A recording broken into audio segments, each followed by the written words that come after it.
नमस्कार बच्चों, मैं अश्विनी पांडे आज फिर आप लोगों के लिए chapter number 2 science chapter number 2 part 2 लेके आया हूँ। ठीक है, थोड़ा ध्यान से देखिएगा क्योंकि ये बहुत ही आईएमपी टॉपिक आज मैं कवर करने जा रहा हूँ जो एग्ज़ाम में कई बार पूछा जाता है। जैसे कि अभी हम लोगों ने अम्ल और क्षारक, ठीक है, इनके भौतिक गुणधर्म देखे थे अपने पहले पार्ट में। आज हम जो देखने जा रहे हैं वो है हमारे अम्ल और क्षारक के रासायनिक गुणधर्म। ठीक है, तो अम्ल और क्षारक के रासायनिक गुणधर्म बहुत ही सिंपल है, 5 गुणधर्म है, आपको आराम से याद हो जाएंगे। बस आपको याद करने की जो ज़रूरत है वो इनके जो भी आपके रासायनिक सूत्र हैं, वो जो भी इनकी अपक्रिया है, उन्हें याद करना बहुत ही ज़्यादा इम्पोर्टेंट है। तो स्टार्ट करते हैं। चलिए, सबसे पहले देख लेते हैं कि धातु की अम्ल व क्षारक के साथ अपक्रिया। पहला जो है वो क्या है कि धातु अम्ल और क्षारक के साथ क्या करता है, कैसे अपक्रिया करता है। ठीक है, तो देख लेते हैं अम्ल के साथ। जब भी धातु अम्ल के साथ अपक्रिया करता है, सुन लीजिए ध्यान से, जब भी धातु अम्ल के साथ अपक्रिया करता है तो वो क्या बनाता है, लवण बनाता है और हाइड्रोजन गैस मुक्त करता है। जैसे ये देखिए, अम्ल और धातु ये दोनों आपस में मिलते हैं तो क्या बनाते हैं, लवण बनाते हैं और क्या मुक्त करते हैं, हाइड्रोजन गैस मुक्त करते हैं। याद रखिए, इनका एक एग्जाम्पल देख लीजिए आप, अगर देखना हो तो आपको। ये 2HCl मैंने पहले ही बताया था, ये क्या है, हाइड्रोजन क्लोराइड है, एक अम्ल है, एसिड है। ठीक है, जिंक क्या है, धातु है, Zn जिंक। ठीक है, जब भी ये अपक्रिया करते हैं तो हाइड्रोजन गैस मुक्त कर रहे हैं तो हाइड्रोजन गैस को अलग कर दीजिए। फिर बैलेंसिंग आपको आती ही है। बैलेंसिंग मैंने जैसा कि पहला चैप्टर आप लोगों को बता ही दिया था, बैलेंस कैसे करते हैं। तो अगर हाइड्रोजन अलग हो गया तो बाकी जो भी तत्व बचते हैं जितने भी मात्रा में, उन्हें इस साइड लिख दीजिए। ठीक है, तो ये एकदम सिंपल तरीका है, मुझे आशा करता हूँ क्लियर हो गया होगा। ठीक है, दूसरा देखते हैं अब। जब भी क्षारक धातु, देखिए, जब भी क्षारक धातु के साथ अपक्रिया करता है, ये हमारा किसका था, अम्ल का था। सेम जब भी क्षारक के साथ अपक्रिया करता है तो भी वो क्या करता है, लवण ही बनाता है और हाइड्रोजन गैस ही मुक्त करता है। लवण ही बनाता है और हाइड्रोजन गैस मुक्त करता है। अब ये मेरा क्या है, क्षारक है, 2NaOH मतलब सोडियम हाइड्रोक्साइड।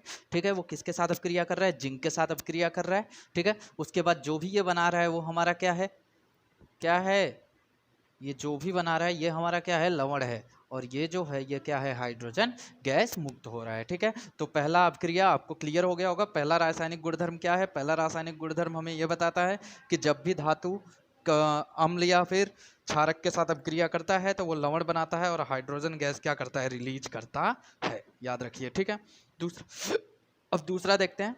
अम्ल व क्षारक का धातु कार्बोनेट या धातु हाइड्रोजन कार्बोनेट के साथ अपक्रिया। याद रखिए, अम्ल और क्षारक का दूसरा टॉपिक क्या है, धातु कार्बोनेट या फिर धातु हाइड्रोजन कार्बोनेट। अब धातु कार्बोनेट किसे कहेंगे, जैसे ये देखिए, ये सोडियम कार्बोनेट है, मैंने फॉर्मूला लिख दिया है Na2CO3, और दूसरा क्या है, NaSCO3। अब दोनों के साथ अगर दोनों के साथ बारी बारी से हम अपक्रिया देख लेते हैं कि अम्ल जब धातु कार्बोनेट के साथ अपक्रिया करता है तो वो क्या बनाता है, लवण बनाता है, कार्बन डाइऑक्साइड बनाता है और जल बनाता है। याद रखिए कि जब भी अम्ल धातु कार्बोनेट के साथ अपक्रिया करता है तो वो लवण बनाता है, कार्बन डाइऑक्साइड बनाता है और क्या बनाता है, जल बनाता है। अब इसका एग्जांपल देख लीजिए, ये हमारा क्या है, हाइड्रोजन क्लोराइड। ठीक है, H2HCl, ये मेरा क्या है, Na2CO3, क्या है, Na2CO3। ठीक है, उसने ये लवण बनाया है, ये क्या है, 2NaCl सोडियम क्लोराइड, लवण है।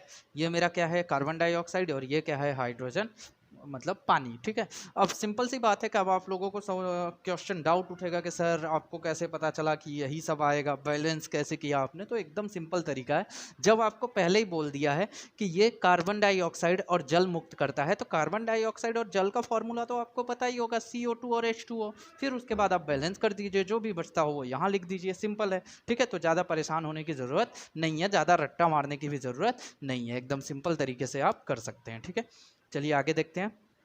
दूसरा, अम्ल का धातु हाइड्रोजन कार्बोनेट के साथ अपक्रिया, इसे बाइकार्बोनेट भी बोलते हैं। तो याद रखिएगा, हाइड्रोजन कार्बोनेट और बाइकार्बोनेट दोनों चीज़ें सेम है।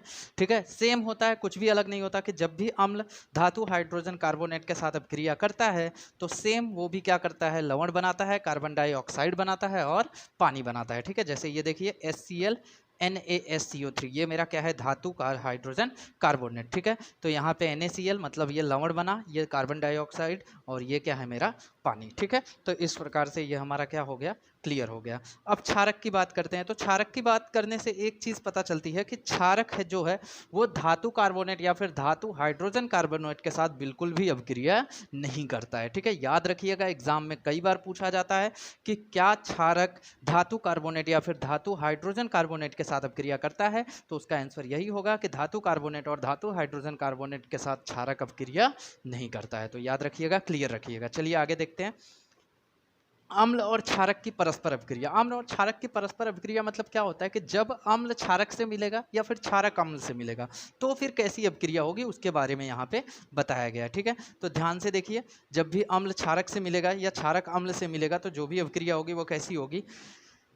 HCl ये अम्ल है, NaOH ये क्षारक है। जब भी ये दोनों अभिक्रिया करेंगे तो क्या करेंगे, लवण बनाएंगे और पानी मुक्त करेंगे। याद रखिए, लवण बनाएंगे और पानी मुक्त करेंगे। जब भी अम्ल और क्षारक आपस में अभिक्रिया करते हैं तो ये क्या करते हैं, लवण बनाते हैं और पानी मुक्त करते हैं। और ये सबसे IMP क्वेश्चन है, ये याद रखिए कि जब अम्ल एवं क्षारक परस्पर अभिक्रिया करके एक दूसरे के प्रभाव को समाप्त करते हैं तथा लवण और जल बनाते हैं तो ऐसी अभिक्रिया में को क्या कहा जाता है, उदासीनीकरण अभिक्रिया कहते हैं। याद रखिए, कौन सी अभिक्रिया, उदासीनीकरण। ये अभिक्रिया जो भी दी हुई है, अम्ल प्लस क्षारक लवण प्लस जल, ये कैसी अभिक्रिया है, उदासीनीकरण अभिक्रिया है।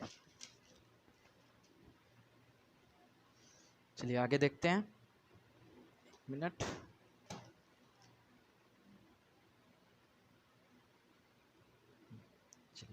ये भी क्लियर कर लेते हैं। देखिए अब क्या है, अम्ल की धात्विक ऑक्साइड के साथ अभिक्रिया। धात्विक ऑक्साइड अर्थात क्या, धात्विक ऑक्साइड मतलब किसी भी धातु के साथ ऑक्सीजन, जैसे CuO copper oxide, MgO magnesium oxide, ये क्या है, धात्विक ऑक्साइड है। तो अब देख लेते हैं, धात्विक ऑक्साइड प्लस अम्ल। जब भी धात्विक ऑक्साइड प्लस अम्ल होगा मतलब एसिड धात्विक ऑक्साइड के साथ मिलेगा तो वो क्या बनाएगा, लवण और जल बनाएगा। जैसे यहाँ पे एग्जाम्पल दिया हुआ है, CuO कॉपर ऑक्साइड, ये क्या है 2HCl मतलब क्या है, हाइड्रोक्लोरिक एसिड। CuCl2 मतलब कॉपर क्लोराइड बनाता है और पानी बनाता है। ये हमारा क्या है, लवण है, और ये क्या है, पानी है। ठीक है, क्लियर, समझ में आ गया होगा। दूसरा देख लेते हैं। ठीक है, ये जो कॉपर क्लोराइड बनाता है वो कैसा होता है, उसके विलयन का रंग कैसा होता है, नीला होता है। ये याद रखिएगा। ठीक है, 1 मार्क्स में कभी कभी पूछ लिया जाता है एग्जाम में। ठीक है, अब देख लेते हैं, क्षारक का अधात्विक ऑक्साइड से अभिक्रिया। क्षारक का अधात्विक ऑक्साइड के साथ अभिक्रिया। अधात्विक मतलब अधातु को वाला ऑक्साइड, जैसे CO2 कार्बन अधातु है, उसके साथ ऑक्सीजन हो गया तो वो क्या है, हमारा अधात्विक ऑक्साइड है। ठीक है, तो उसका देख लेते हैं। जैसे फॉर एग्जांपल CaOH2, ठीक है, ये हो गया कैल्शियम हाइड्रोक्साइड, मतलब ये हाइड्रो ऑक्साइड आया, मतलब ये क्या है, हमारा क्षार है।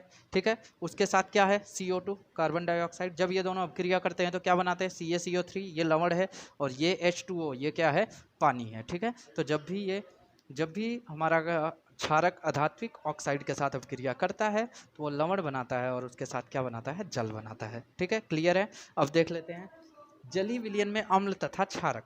जलीय विलयन में अम्ल तथा क्षारक, तो वो कैसे करते हैं वो देख लेते हैं। अम्ल, जल की उपस्थिति में अम्ल H+ आयन उत्पन्न करता है। जब भी हम अम्ल को जल के साथ मिलाते हैं तो वो कौन सा आयन उत्पन्न करता है, H+ आयन देता है। याद रखिएगा, H+ आयन देता है। ये हमने स्टार्टिंग में भी देखा था। ठीक है, तो याद रखिएगा कि जब भी हम जल की उपस्थिति में अम्ल को मिलाते हैं तो वो क्या आयन, कौन सा आयन देता है, H+ आयन देता है। ठीक है, H+ आयन जब भी हाइड्रोजन के साथ मिलता है, मतलब पानी के साथ मिलता है, तो वो हाइड्रोनियम बनाता है। क्या बनाता है, हाइड्रोनियम, मतलब उसका फॉर्मूला चेंज हो जाता है। यहाँ देखिए, ये इसमें क्लियर होगा। जैसे HCl H2O, H2 और H, कितने H हो गए, 3H हो गए। कितने H हो गए, 3H, तो वही H3O+, इसी को हम क्या कहते हैं, हाइड्रोनियम कहते हैं। याद रखिएगा, 1 मार्क्स में पूछता है हाइड्रोनियम का फॉर्मूला क्या होता है, तो हाइड्रोनियम का फॉर्मूला क्या होता है, H3O+, और Cl क्या होता है, मुक्त होता है। ठीक है, आगे देखिए, जलीय विलयन में क्षारक, जब भी जल के साथ क्षारक को मिलाया जाता है, क्षार को मिलाया जाता है, तब क्या होता है,